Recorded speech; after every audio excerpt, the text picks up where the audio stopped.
if you look at my career, I would say that I had speed, but I didn't have consistency. So I would say I was good, but not good enough. That's why I'm comfortable to give my opinion on the telly today, because I don't see myself as perfect and everyone else as a flawed driver. Well, when I look back on how I started, motor racing had always been a part of the family, because my father had raced karts until he was 14 when his father passed away. So he had to stop racing. But he always had this passion for motorsport. And as an adult, he would go to racing events, and he sponsored some Scottish guys actually in karting, long circuit karting, which was very popular at that time. So it meant I went to Donington and Brands Hatch and Silverstone and tracks like that as a young guy, just watching the others race. I was not asking to go racing, but at 11 years old, which is the age you could start racing, my father bought me a kart. And we'd always had little fun karts just to play around the garage where the transport company is. My brother, who's 3 years older, myself, and my sister as well did some karting. But it was only me who really kind of stuck with it. It's fair to say I wasn't particularly good at the beginning. I was lapped in my first ever race. But that didn't seem to, that was normal when you're learning. You're racing against more experienced people. And practice gives you more skills and develops. And over a period of races, and we would start to win some races in Scotland, and then have the opportunity to go more into the bigger races and championships down south. At that time, the most competitive karting championship was called the Super 1 Series. So I entered the Super 1 Series, and I'm pretty sure my first year I crashed or fell off, or something happened nearly in every race, because it's obviously a lot more competitive where you have the major championship than it was back in the club championships in Scotland.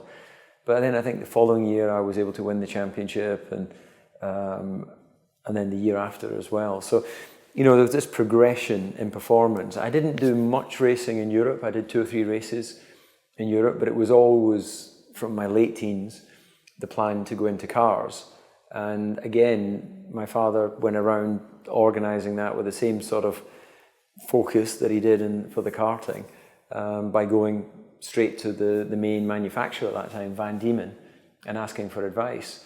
So it was only really at that stage, when I was 17, that I realised it could be a potential career. It was never motivation. I wanted to race at the highest level possible and try and beat drivers from all over the world.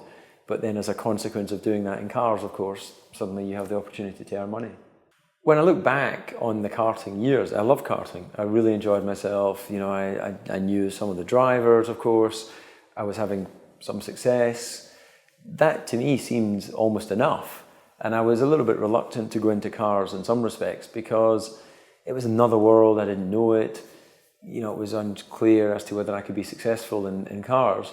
And actually, I didn't really enjoy the experience of driving cars in the beginning. Formula Ford is very soft, although it was faster than a kart. It was on a bigger track, so it was just an unusual sensation.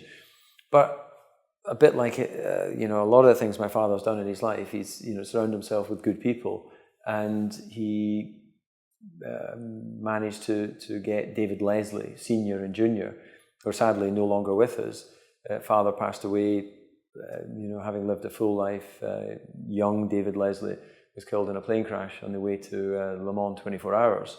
So they're no longer here for me to be able to thank them for their input, but there's no question that they were instrumental in really giving me the opportunity to understand car racing. It was a tight family-run business. The car was prepared in Carlisle, which is just in the north of England, only 1 hour away from where I grew up in Scotland. So I would travel over there, strip the car, clean it, and do things like that. So they really helped create that good foundation, which gave me success. And that year in Formula Ford, I think I won 20 out of the 32 races that I did.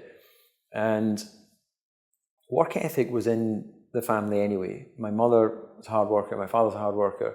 So, I've been given that sort of everyone mucks in. I wasn't the sort of driver sitting on the side waiting for everyone else to prepare the car.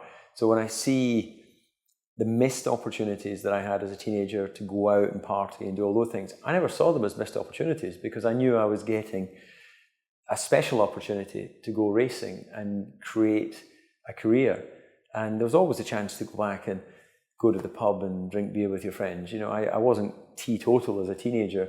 I wasn't a big drinker at all, but, I had the odd night with my friends, but that didn't give me as much satisfaction as going with your team and racing, everyone staying together and trying to work towards a common goal. So the team environment has always been something very important to me, whether it was the family, whether it was the racing team I work for, or whether today with the BBC, the team that I work with there.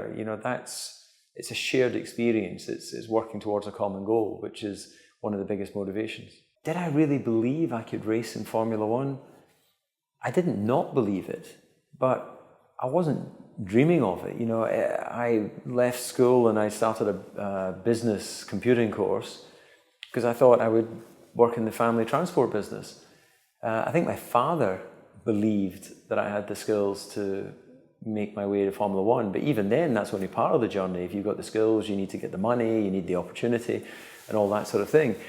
But when I look back, and I remember when I was 14, my father and I were watching the Grand Prix on BBC, and he was saying to me, look, son, when you get to Formula One, I think you should move to Monaco. It'll be a short career, so you have to maximize your income. I was thinking, oh, okay. 10 years later, I'm moving to Monaco. So it was almost like he knew. And what's important to recognize is, although I did have financial support in the lower formulas, it wasn't just a check paying the whole budget. It was a number of people that were helping create those opportunities.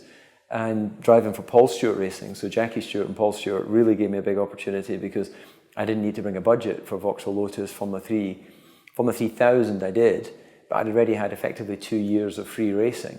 And that really helped me progress a great deal and get the test drive at Williams, and then suddenly you're connected with a Formula One team. So in that respect, I was very lucky. But you'd say the harder you work, the luckier you get. Well, there's no question that it's a hit and miss business. If you hit, then you're on your way to Formula One. If you miss, you can still make a career in motorsports. Maybe in touring cars or sports cars or something. But if your goal is Formula One, there's been many good drivers never have the opportunity to race in Formula One because they were in the wrong place at the wrong time. And they've made their career in motorsports, but maybe doing something less than what they would have loved to have done. So it came close for me to have the miss. In the 94 year, money had run out for paying for a team. We sort of scrappled together, sort of borrowed an engine and got a cheap car from Reynard and went to the first race at Silverstone, which was the same weekend as Ayrton's accident and Roland Ratzenberger's fatality. And we finished third, which was the best result that team had at the time. So it was a big thing of really having to work hard behind the scenes to try and make something happen. So that was maybe my growing up phase, if you like. And then obviously I went on to Formula One, and the rest is history, as they say. But I had to work for it. There was no certainty. If the Williams accident hadn't happened, then it's questionable whether I would have got an opportunity to go to Formula One. But it did happen, and fate has a way of dealing you cards at certain times, and you have to take them and play your best hand. And I ended up with a 15-season Grand Prix career.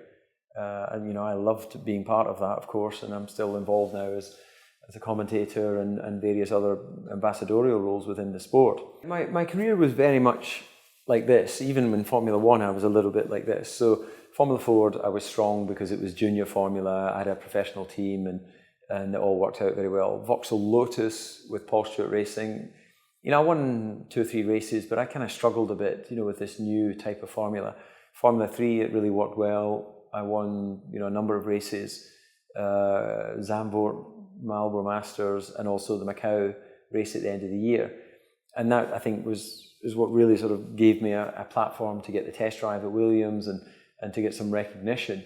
Formula 3000 was a bit hit and miss. I only won 1 race. I think my best result was 3rd in the championship. First year was really tough with Paul Stewart Racing. We just weren't competitive, and that was difficult. So it wasn't like I dominated every formula, far from it. I won races in every formula, which I guess is a good thing. But if you look today, there's guys win races in GP2 and what have you, and they go to Formula 1 and it doesn't work out for whatever reason. So it's not always an indication. I think in some ways maybe it was an easier transition or path to Formula 1 in those days. You know, people accepted that Formula 3 was a good proving ground. They accepted that Formula 3000. Now there's so many formulas. It's quite difficult to know in any given year, you know, who's hot and who's not. But yeah, I think you know, to use an old cliche, you know, the bad times make you stronger. But it's true, they're all life experiences, and you build those up and then you use them at a later point. Well, what I remember about that first Formula 1 test in the McLaren, it was, I think, 1990 at Silverstone, and it was the V12 Honda. It was obviously the car that was being raced by Senna at that time. And I remember going down to McLaren, being fitted in the car, and how detailed they were in making sure the car was fitted for me, because I was only doing one test of 20 laps or something. So it amazed me that they put so much effort in, but it showed the detail that Formula 1 teams would go to. And I also remember I went to the test alone. My father didn't come, no one else came. You know, it was almost like my family we've created an opportunity, you've taken it and used that opportunity. And you're kind of on your own. It's not Formula 1's not a family event. It's not bringing everybody. They just let me go and do the test myself. And it's very reminiscent of the way in my Formula 1 career, my parents came to a number of races, but they certainly didn't come to all of them. And they were pretty much in the background. You know, they weren't, like a lot of the fathers today, very visible in the pit lane and on camera and what have you.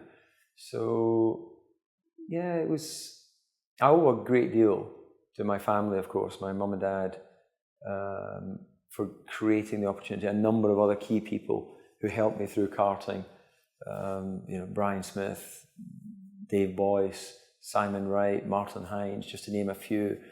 When I moved down south to live in Milton Keynes, you know, the Parias family, you know, Jackie Stewart, Paul Stewart, David Leslie, you know, a number of mechanics and engineers, Frank Williams, McLaren, of course. I drove there 150 Grand Prix for McLaren.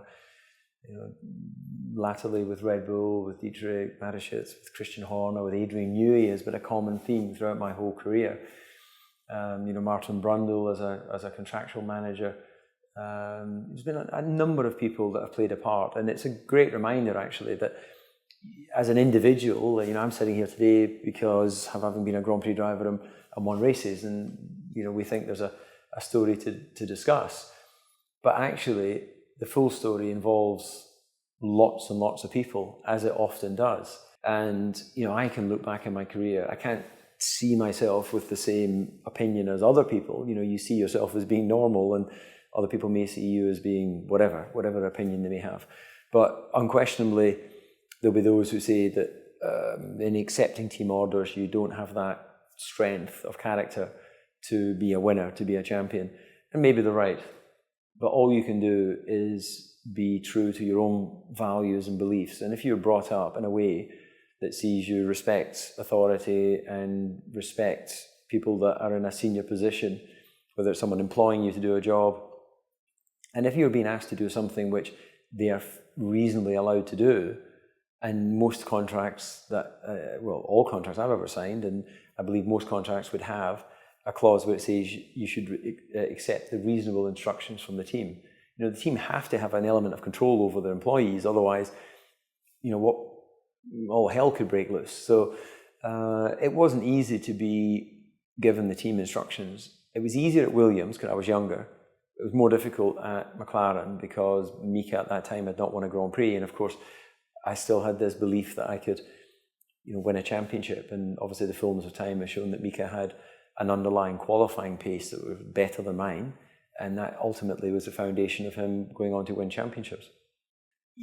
People could use the example of Michael Schumacher as being, you know, single-minded and selfish and able to really bring a group of people together where it was all focused on him, where clearly I never had a number one status in any one of the teams. Partly he earned that status, but it was partly controlled by his contract and his management to have a understanding of who his teammates were. You've got to be comfortable. Do I regret anything? Of course, you can look back and start picking away at certain things, and you wish you hadn't done this and you hadn't done that. But I did do that, and I don't want to relive my life again. I'm here today, 42 years old, continuing my journey of life.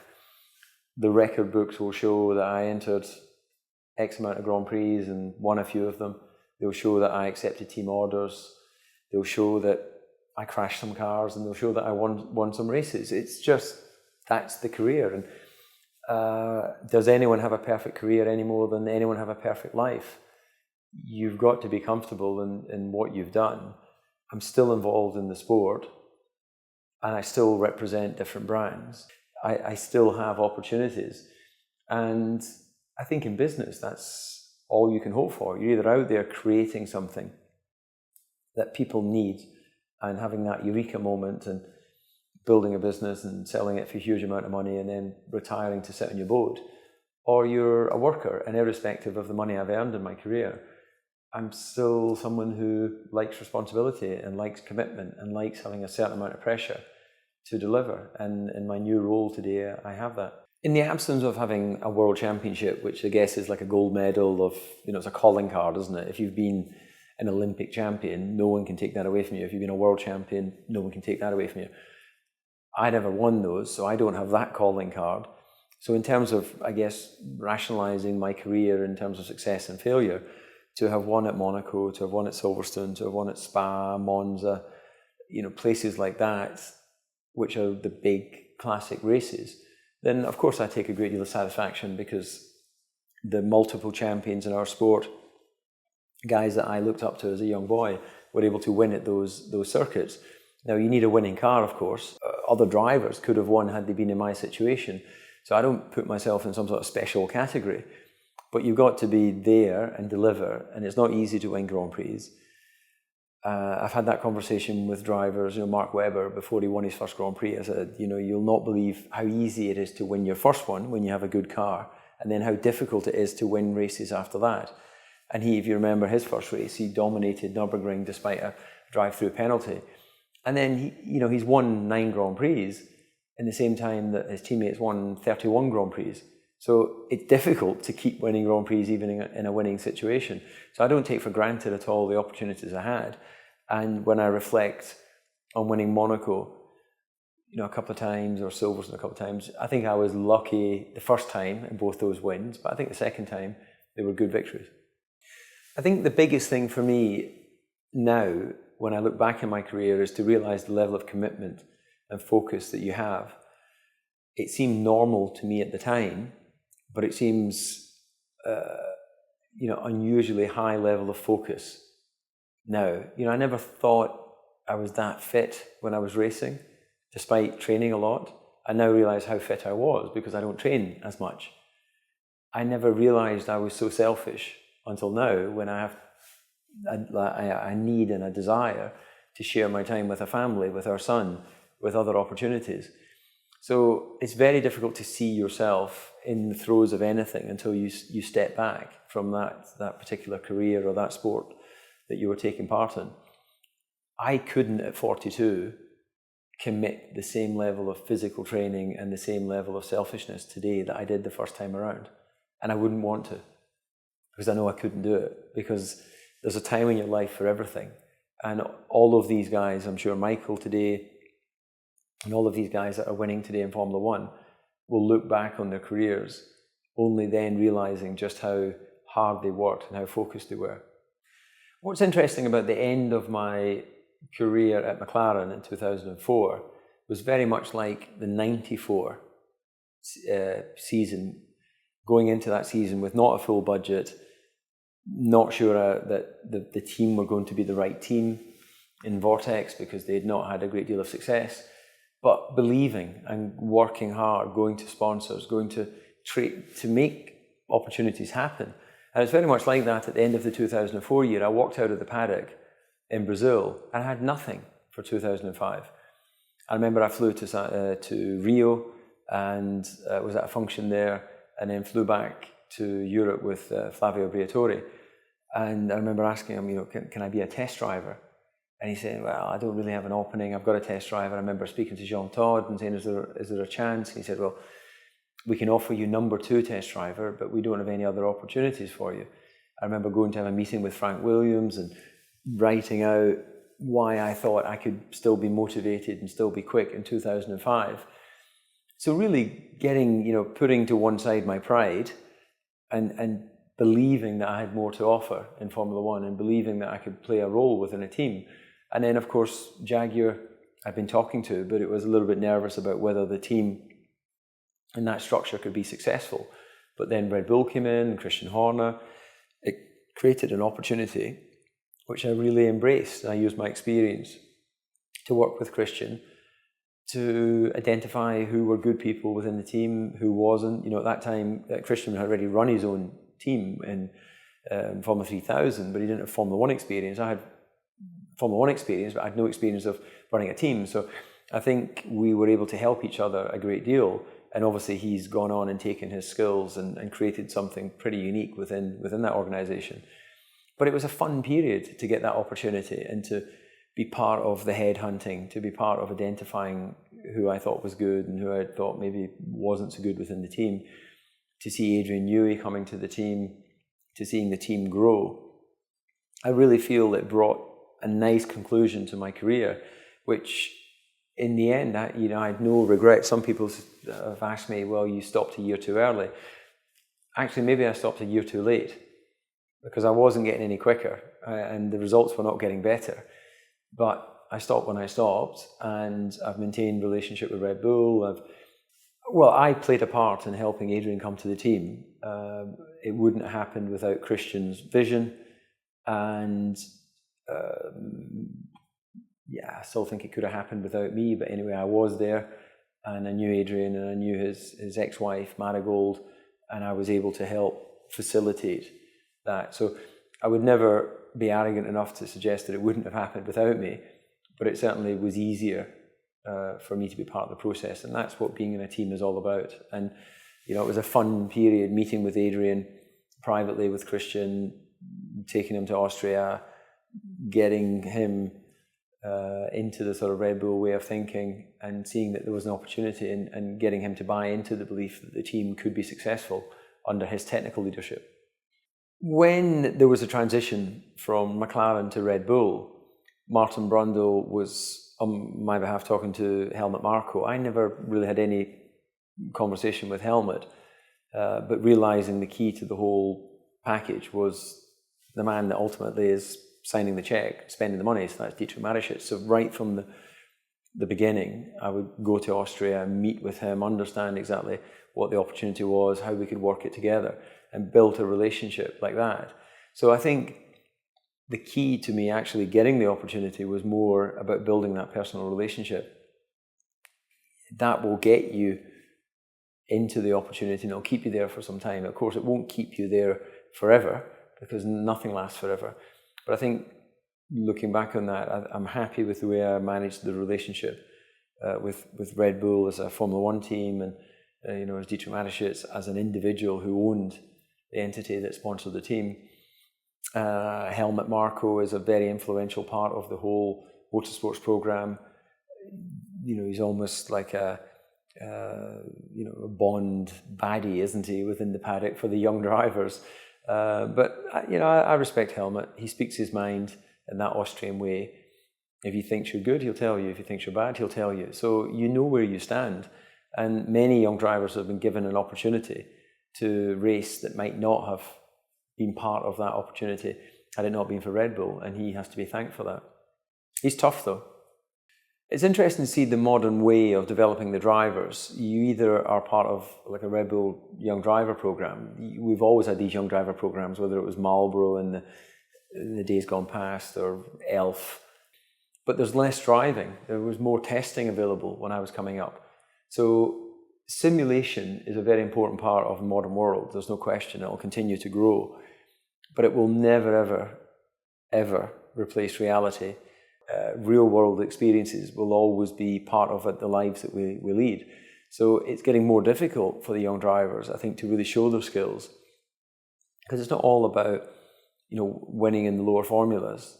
Some guys who've won in the lower formulas haven't delivered in Formula One, and vice versa. But you need to be able to get in the vehicle to show. I think it was clear that Sebastian Vettel was talented in the lower formulas, but I don't think it really showed that he could be so strong. Now, the only direct comparison is to Mark Webber, but even in comparison to his other teammates in Formula One, he's always had that little upper edge.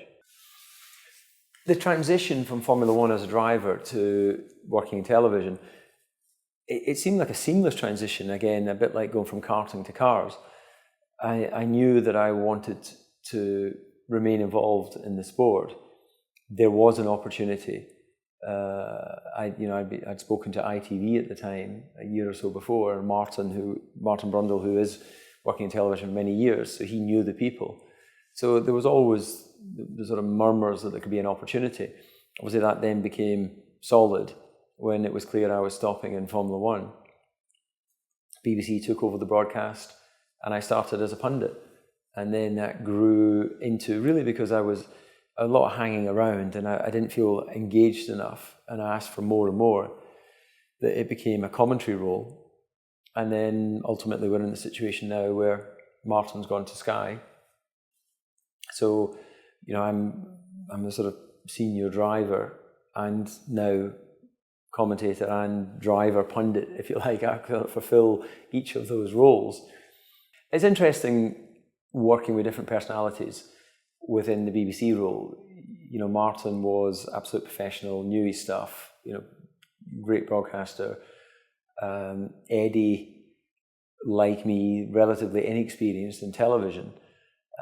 But Eddie as a personality is very flamboyant. He's, with the benefit of age and experience, he's prepared to say what he thinks.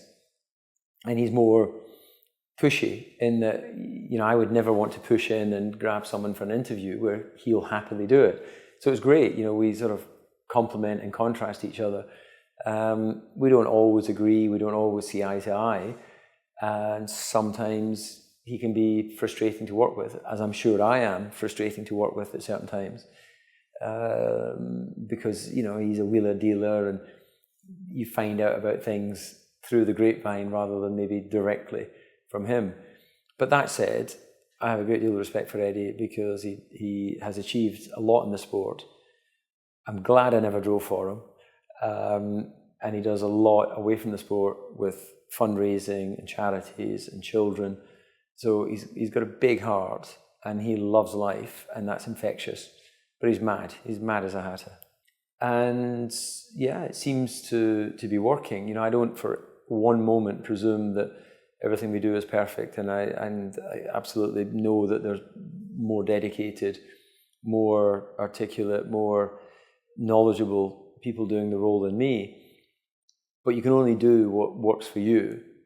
And what I'm doing right now feels about right for me in terms of the workload and the opportunity.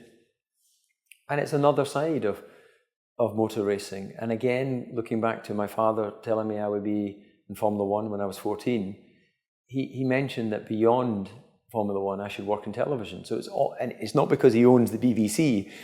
Be anyone who's watching this who, when I mentioned my father telling me what the opportunities would be and then them happening, it's not that he was paying for me to have these opportunities, but he was sowing a seed of belief. And where there's belief, there's possibility. And where there's possibility, if you're committed, you can make things happen.